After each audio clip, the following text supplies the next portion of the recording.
बीमारियों के इलाज में होने वाले खर्च का बड़ा हिस्सा दवाइयों का होता है। हमारी टीम की एक सदस्य ने आमतौर पर काम आने वाली कुछ दवाइयों का एक प्रिस्क्रिप्शन डॉक्टर से लिया। फिर उन्होंने ये दवाइयाँ बाजार में एक केमिस्ट की दुकान से खरीदी। कितना? 2151। और यही दवाइयाँ उन्होंने जेनेरिक मेडिसिन की दुकान से भी ली। कितना हुआ इसका? 354। दवाइयों की कीमत में जमीन आसमान का फर्क दिखाई दिया। राजस्थान में कम कीमत में मिलने वाली इन जेनेरिक दवाइयों की शुरुआत की चित्तौड़ के पूर्व कलेक्टर डॉक्टर समित शर्मा ने।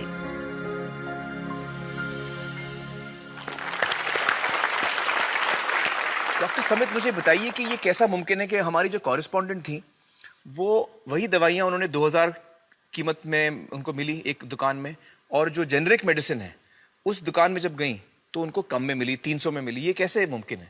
ठीक इसी समय प्रतिक्षण प्रतिपल एक ट्रेजेडी हमारे चारों ओर घट रही है। अर्थक्वेक की या कोई सुनामी की बात करें, उसमें जितने लोगों की जानें एक दिन में जाती हैं, उससे ज्यादा जानें प्रतिदिन इस ट्रेजेडी की वजह से जाती है। वो क्या ट्रेजेडी है? वो ट्रेजेडी ये है साहब कि जो दवाइयों की जो वास्तविक कीमत है वो तो बहुत ही कम है, पर जो दवाइयाँ हम जब बाजार से खरीद के लाते हैं तो हमें वो 5 गुना, 10 गुना, 20 गुना, कई बार तो 50 गुना से भी ज्यादा दामों पे हम उसको खरीदते हैं।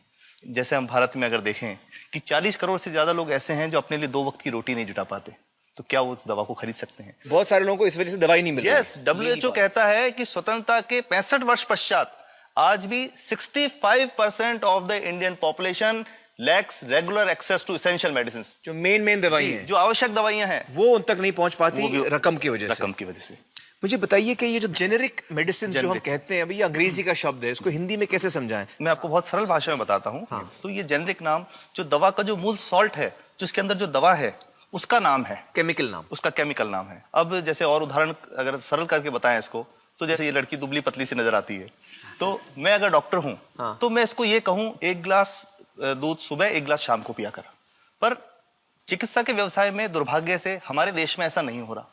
हम ये नहीं कहते कि आप भैंस का दूध लेके आइए, हम कहते हैं कि वो रामू की भैंस का दूध लेके आना।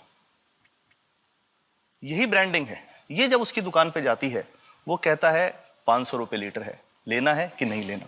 तो जो 30 रुपए की चीज है वो 500 रुपए में मिलती है। तो अगर मैं डायबिटीज की दवा ले रहा हूं और अगर मैं ब्रांडेड दवा लेता हूं तो मुझे कितने की पड़ेगी? जैसे एक 117 रुपए में भी है, 117 रुपए में मिलती है। और अगर वही चीज हम उसके जेनेरिक मेडिसिन के नाम से लें तो वो कितने की बनती है? वो मात्र 1 रुपए 95 पैसे में 10 गोली मिलती है।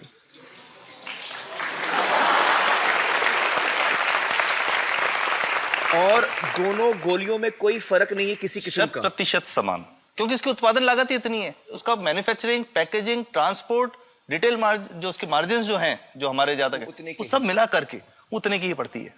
कुछ कैंसर के मैं आपको उदाहरण दूंगा, उसमें एक ही दवा जो ब्लड कैंसर के काम में आती है, बाजार में 1.25 लाख रुपए का एक पैकेट मिलता है। 1.25 लाख का एक पैकेट जो 1 महीने चलता है। और जेनरिक में वही दवा जेनरिक में अलग अलग कंपनीज जो बनाती हैं, एक 10,200 में बेचती है, एक 8,800 में बेचती है और एक 6,500 में बेचती है। मतलब ये आपका ये कहना है कि आपके ये प्रयास से इतने कम में राजस्थान में पब्लिक को, आवाम को ये दवाएं पहुंचा रहे हैं आप इस वक्त? जी, क्या बात है। मेरा ये सवाल है कि डॉक्टर्स जो हैं वो हमारे पर्ची पर जेनेरिक नाम क्यों नहीं लिख के देते? क्यों लिखते हैं वो ब्रांडेड? जाने नहीं देंगे बाहर फिर? नहीं, सब जाने देंगे।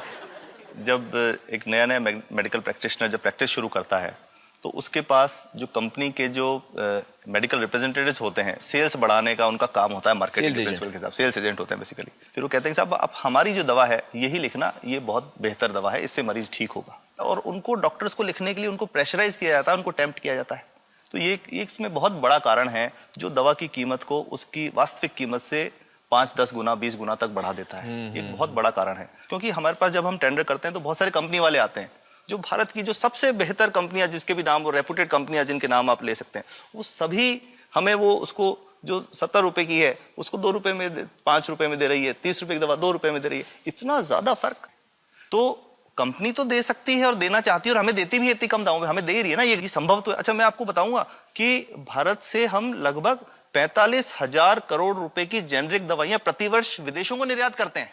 आप भेजते हैं दुनिया भर में जेनरिक, ये जो सस्ती दवाएं हैं आप विश्व भर में भेजते हैं, और हमारे लोगों को नहीं मिल रही। हमारे देश में महंगी है, हमारे देश में महंगी है, और अगर ऐसा है तो हमें कोई ईस्ट इंडिया कंपनी की जरूरत नहीं, हम वापस उसी दिशा में जा रहे हैं।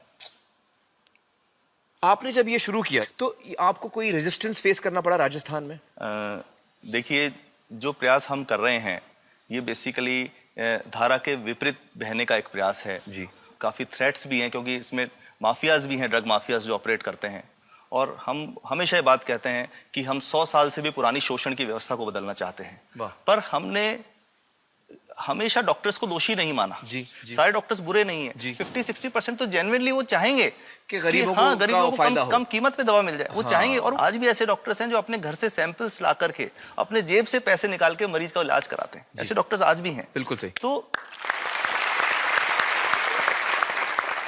मैं इनको एक उदाहरण भी बताता हूँ कि कैसे हमारे जो काम वाली थी उसका बच्चा था छोटा, इंसिडेंटली हम कुछ समय छुट्टी मनाने कोई बाहर गए, जब हम लौट के आए 10-12 दिन बाद, तो वो लक्ष्मी के साथ उसका छोटा जो बेटा था राजू, वो भी उसके साथ आता था जब, और मेरे बच्चों के साथ खेलता था, मेरे बेटे के साथ खेलता था। तो वो लक्ष्मी अकेली आई, राजू नहीं आया। तो हमने पूछा कि क्या हुआ, तो उसने जो बात बताई कि साहब वो उसको, आप गए थे, उल्टी दस्त हो गया था। उल्टी दस्त की बीमारी के लिए वो जब दवा लेने गई तो केमिस्ट ने उसको कहा कि इसके तो 400 रुपये लगेंगे। तो उसने कहा साहब मैंने खूब मांगा, मेरे पास 400 रुपये मुझे नहीं थे, और मेरा बच्चा रात को ही उसको दस्त आते रहे, वो खत्म हो गया। और मैं आपको ये कहना चाहता हूँ कि वो जो दवा लिखी थी कि वास्तव कीमत 1.5-2 रुपये ही है, तो वो बच्चे की जान बच सकती थी। 65 वर्ष के बाद भी अगर कोई बच्चा उल्टी दस्त से मर जाए तो मैं नहीं समझता इससे शर्मनाक बात कोई हम लोगों के लिए हो सकती है। और सबसे बड़ी बात कि इसे आसानी से बदला जा सकता है। हमें सबको एक समन्वित, एक संगठित प्रयास करने की जरूरत है। ये तो कुछ भी नहीं है, कोई नई फैक्ट्री खोलनी नहीं, कोई नई दवा नहीं बनानी।